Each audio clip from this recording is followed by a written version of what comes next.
देखो तो राज्य विधानमंडल भाग 6 के अनुच्छेद 168 से 212 तक 168 से 212 तक विधानमंडल का प्रावधान है। और विधानमंडल में क्या-क्या शामिल है? राज्यपाल, विधान परिषद और विधानसभा। अगर जहाँ पर विधान परिषद है तो द्विसदनात्मक, और अगर विधान परिषद नहीं है तो सिर्फ राज्यपाल और विधानसभा से मिलकर क्या बनेगा? विधानमंडल बनेगा अनुच्छेद 168 के तहत। वर्तमान में 6 राज्य ऐसे हैं जहाँ पर कि द्विसदन विधानमंडल है, यानी विधान परिषद भी है। यूपी बिहार है, आंध्र प्रदेश तेलंगाना है और महाराष्ट्र कर्नाटक है। तो यूपी बिहार, आंध्र प्रदेश तेलंगाना और कर्नाटक महाराष्ट्र। इसके पहले जम्मू कश्मीर में भी थी, हट गई अब। अनुच्छेद 169 जो है, इसमें विधान परिषद का सृजन और समापन दिया है। देखो 69 में क्या है? 9, तो 9 में है निर्माण, ऐसे याद रख लेना अगर कहीं कंफ्यूजन हो तो। 9 में निर्माण, तो 169 के अंतर्गत विधान परिषद के निर्माण और उत्साधन की प्रक्रिया दी गई है कि कैसे बनेगा, कैसे खत्म होगा। इसके लिए बताया गया है कि विधानसभा अपने विशेष बहुमत यानी कि 2/3 बहुमत से विधान परिषद के गठन या उत्साधन का संकल्प पारित कर देती है और संसद के पास भेजती है। तो संसद उसे अगर साधारण बहुमत से पारित कर देती है तो वह कार्य संपन्न हो जाता है, यानी ऐसे ही निर्माण हो जाता है और ऐसे ही समाप्ति हो जाती है। लेकिन अनुच्छेद 171 के तहत 169 में कैसे बनेगी, खत्म होगी बताया गया है, लेकिन 171 में उसकी संरचना का प्रावधान दिया गया है। और संरचना क्या दी गई है कि 5/6 सदस्यों का चुनाव होता है और 1/6 मनोनीत होते हैं। तो 1/6 राज्यपाल मनोनीत करता है और 5/6 का चुनाव होता है। अब ये 5/6 का चुनाव अलग-अलग टुकड़ों में अलग-अलग लोग करते हैं।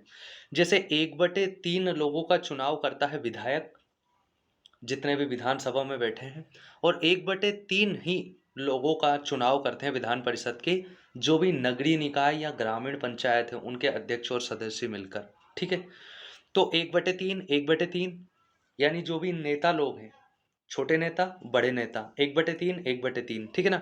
क्योंकि नेता लोग हमेशा क्या है, तिकड़म लगाते रहते हैं इधर की उधर, जुगाड़ लगाते रहते हैं। तो तिकड़म कौन लगाता है? नेता लोग। तो नेता लोग 1/3 चुनाव करेंगे। 1/6 राज्यपाल मनोनीत करता है और 1/12 उन शिक्षकों द्वारा चुने जाते हैं जो हायर सेकेंडरी या हायर एजुकेशन में कम से कम 3 साल पहले से पढ़ा रहे हैं, और 1/12 ही उन विद्यार्थियों द्वारा चुने जाते हैं जो कम से कम 3 साल पहले ग्रेजुएट हो चुके हैं। यानी कि 1/12 शिक्षकों और विद्यार्थियों द्वारा चुने जाते हैं। तो कैसे याद रख सकते हैं कि नेताओं ने तो शिक्षा की 12 बजा रखी है। तो 12 किसकी बजा रखी है? स्टूडेंट्स की, एजुकेशन की। तो 12 बजा रखी तो 1/12, 1/12। ठीक है? तो कुल मिला के ये 1/3, 1/3, 1/12, 1/12 ये हो जाते हैं 5/6, और 1/6 राज्यपाल मनोनीत करता है। ठीक है? अब अपन देख लेते हैं विधानसभा के बारे में। तो अनुच्छेद 170 में है विधानसभा की संरचना। इसमें बताया गया है कि राज्य की विधानसभा उस राज्य में प्रादेशिक निर्वाचन क्षेत्रों के आधार पर प्रत्यक्ष रूप से जनता द्वारा चुनी जाती है। इसकी अधिकतम संख्या 500 हो सकती है और न्यूनतम संख्या 60 होती है। संविधान के विभिन्न खंडों में कुछ राज्यों में विशेष प्रावधान है और वहां पर 60 से कम विधानसभाएं हैं। जैसे जो अपना सिक्किम है, सिक्किम वह राज्य है जहां पर सबसे कम विधानसभा सीटें हैं, 32। सिक्किम वह राज्य है जहां पर सबसे कम विधानसभा सीटें हैं। लेकिन भारत की वह विधानसभा जहां सबसे कम सीटें हैं, तो पुदुचेरी। पुदुचेरी क्योंकि राज्य नहीं है इसलिए राज्यों में सबसे कम सिक्किम, लेकिन पुदुचेरी में विधानसभा है इसलिए विधानसभा में सबसे कम सीटें पुदुचेरी में। कहां पर कितनी है? 30 है। इसके अलावा गोवा में 40 है, मिजोरम में 40 है। इसके अलावा नागालैंड और अरुणाचल प्रदेश में 60-60 विधानसभा सीटें हैं। मध्य प्रदेश में 230 है। 3 यूनियन टेरिटरी ऐसे हैं जहां पर विधानसभाएं हैं, जैसे दिल्ली, तो दिल्ली में 70 विधानसभा सीटें हैं। पुदुचेरी में 30 विधानसभा सीटें हैं। और जम्मू एंड कश्मीर, जिसमें अभी तक 107 होती थी, उन्हें बढ़ाकर 114 सीटें कर दिया गया है, जिनमें से 90 पर चुनाव होगा। तो जम्मू कश्मीर में 114 विधानसभा सीटें। ठीक है? विधानसभा की अवधि तो ये अनुच्छेद 172 में दी गई है कि विधानसभा की अवधि 5 वर्ष की होगी और इसकी गणना विधानसभा के पहले अधिवेशन से प्रारंभ होगी। यदि राज्यपाल उचित समझे तो 5 वर्ष से पहले भी उसे विघटित या भंग कर सकता है और मंत्रिपरिषद की सलाह पर सामान्यतः ऐसा करता है, या फिर मंत्रिपरिषद अपना बहुमत खो दे तो फिर ऐसा किया जाता है। विधान परिषद की क्या प्रावधान है 171 के तहत संरचना? तो वही कि कुल संख्या, जो भी विधानसभा की कुल संख्या होगी उस राज्य में, उसकी 1/3 से ज़्यादा विधान परिषद की संख्या नहीं होगी। लेकिन कम से कम 40 से कम भी नहीं होगी, तो न्यूनतम 40 और मैक्सिमम 1/3 से ज़्यादा नहीं होगी।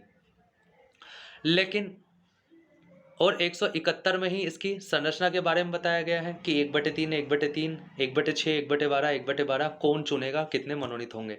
लेकिन खास बात क्या है कि जो राज्यपाल मनोनीत करता है, वो 5 अलग-अलग क्षेत्रों में मनोनीत करता है और उन 5 क्षेत्रों को याद रखने की ट्रिक है क्लास, CLASS क्लास। राष्ट्रपति को हमने याद किया था लास से, यानी राष्ट्रपति सिर्फ 4 क्षेत्रों वाले व्यक्तियों को मनोनीत कर सकता है राज्यसभा में, लेकिन राज्यपाल 5 क्षेत्रों वाले को मनोनीत कर सकता है। यहाँ पर क्लास, क्लास मतलब कि कोऑपरेटिव, एक एक्स्ट्रा जुड़ गया। तो cooperative, literature, art, science and social service, ठीक है ना? कला, विज्ञान, साहित्य, समाज सेवा और सहकारिता। सहकारिता वाला मामला राष्ट्रपति के पास नहीं है। विधान परिषद की अवधि, तो विधान परिषद एक स्थायी सदन है और विधान परिषद का विघटन कभी नहीं होता, लेकिन इसे समाप्त किया जा सकता है। विधान परिषद के सदस्यों का कार्यकाल 6 वर्ष का होता है और प्रति 2 वर्ष पे 1/3 सदस्य सेवा रिटायर्ड हो जाते हैं और उतने ही नए सदस्यों का निर्वाचन हो जाता है। योग्यताएं क्या-क्या हैं? तो योग्यताएं अनुच्छेद 173 में दी गई है कि विधानसभा का सदस्य बनने के लिए 25 साल और विधान परिषद का सदस्य बनने के लिए 30 वर्ष की आयु होनी चाहिए। इसके अलावा अन्य योग्यताएं जो कि संसद द्वारा निर्धारित की जाए, वो सभी होंगी। शपथ, तो हमें पता है अनुच्छेद 188 में शपथ दी गई है विधान परिषद, विधानसभा। तो विधानमंडल के प्रत्येक सदन का प्रत्येक सदस्य अपना स्थान ग्रहण करने से पहले राज्यपाल द्वारा या राज्यपाल के द्वारा नियुक्त किए गए व्यक्ति के समक्ष तीसरी अनुसूची में दिए गए प्रारूप के अनुसार शपथ लेता है। इसके अलावा जो भी कैसे सत्र बुलाया जाएगा, सत्रावसान क्या होगा, विघटन कैसे होगा, राज्यपाल का अभिभाषण कैसे होगा, विधानमंडल के अधिकारियों की योग्यता या फिर वो कार्य क्या होंगे, इन सभी प्रावधान वैसे ही होंगे। कैसे विधायी प्रक्रिया होगी, वो सभी वैसे ही है जैसे कि संसद में चलती है। लेकिन निर्भरताओं के संबंध में, यानी कि अगर उन्हें हटाना हो, जैसे कि जहां एक और दल बदल से संबंधित निर्भरताओं के संबंध में निर्णय लेने का अधिकार विधानसभा के अध्यक्ष का अंतिम होता है, वहीं दूसरी ओर अन्य निर्वाचन संबंधी निर्भरताओं के संबंध में निर्णय राज्यपाल लेता है और राज्यपाल का निर्णय अंतिम होता है, लेकिन वो भारत निर्वाचन आयोग की सलाह पर ऐसा कार्य करेगा। वहीं साधारण विधेयक के संदर्भ में राज्यसभा से कम पावरफुल है विधान परिषद। जिन राज्यों में द्विसदन विधानमंडल है, वहां पर विधानसभा किसी विधेयक पर पास करके विधान परिषद के पास भेजती है। तो विधान परिषद के समक्ष 3 विकल्प होते हैं। पहला, उसे पास कर दे या पुनर्विचार के लिए लौटा दे संशोधनों के साथ, या 3 माह तक उस पर कोई कार्रवाई ना करे। इसके पश्चात यदि विधानसभा दोबारा उस विधेयक को विधान परिषद के पास भेजती है, तब विधान परिषद उसे पास कर सकती है या फिर मैक्सिमम 1 महीने तक रोक सकती है। 1 महीने की समाप्ति के बाद उसे पास मान लिया जाता है। यहाँ पर संयुक्त बैठक का कोई प्रावधान नहीं है, यानी कि पहली बार पास करने पर विधान परिषद उसे 3 महीने के लिए रोक सकेगी और एक और बार वो 1 महीने के लिए रोक सकती है, यानी कि मैक्सिमम वो 4 महीने के लिए किसी विधेयक को रोक सकती है अपने पास। राज्यसभा में सीटों का आवंटन देख लेते हैं। तो सबसे ज्यादा सीटें राज्यसभा में है किसके पास? यूपी के पास। कितनी? 31 सीटें। तो मध्य प्रदेश के, और दूसरी सबसे ज्यादा सीटें हैं 19 सीटें महाराष्ट्र के पास। तो ये दोनों मध्य प्रदेश के पड़ोसी भी हैं। तो यूपी के पास 31, महाराष्ट्र के पास 19। इसके बाद अगर गुजरात में देखी जाए तो गुजरात में उतनी ही सीटें हैं जितनी मध्य प्रदेश के पास है, यानी कि 11 राज्यसभा सीटें हैं। राजस्थान के पास एक कम है, यानी कि 10 राज्यसभा सीटें हैं। वहीं छत्तीसगढ़ के पास 5 राज्यसभा सीटें हैं। इसके अलावा उन राज्यों के नाम देख लेते हैं जहां पर एक एक राज्यसभा सीट है। तो नॉर्थ ईस्ट में जो 7 राज्य हैं उनमें से सिर्फ असम को छोड़ दिया जाए, क्योंकि असम में 7 राज्यसभा सीटें हैं। बाकी सारे, यानी अरुणाचल प्रदेश, मेघालय, त्रिपुरा, मिजोरम, मणिपुर, नागालैंड, इन सब में एक एक सीटें हैं। इसके अलावा सिक्किम, पुदुचेरी और गोवा में भी एक एक राज्यसभा सीटें हैं। इसके अलावा अगर दिल्ली की बात की जाए तो दिल्ली में 3 राज्यसभा सीटें हैं। लोकसभा में सीटों का आवंटन देख लेते हैं, तो लोकसभा में सबसे ज्यादा सीटें किसके पास है? यूपी के पास है 80। वहीं दूसरे नंबर पे वही महाराष्ट्र आ जाएगा 48। तो यूपी के पास 80 लोकसभा सीटें हैं, महाराष्ट्र के पास 48 लोकसभा सीटें हैं। वहीं और अगर अपन पड़ोसी देखें, जैसे इसके अलावा बिहार के पास 40 लोकसभा सीटें हैं। वहीं मध्य प्रदेश के अगर पड़ोसी देखी जाए तो मध्य प्रदेश के पास तो 29 लोकसभा सीटें हैं। गुजरात के पास 26 लोकसभा सीटें हैं, 26। राजस्थान के पास 25 लोकसभा सीटें हैं।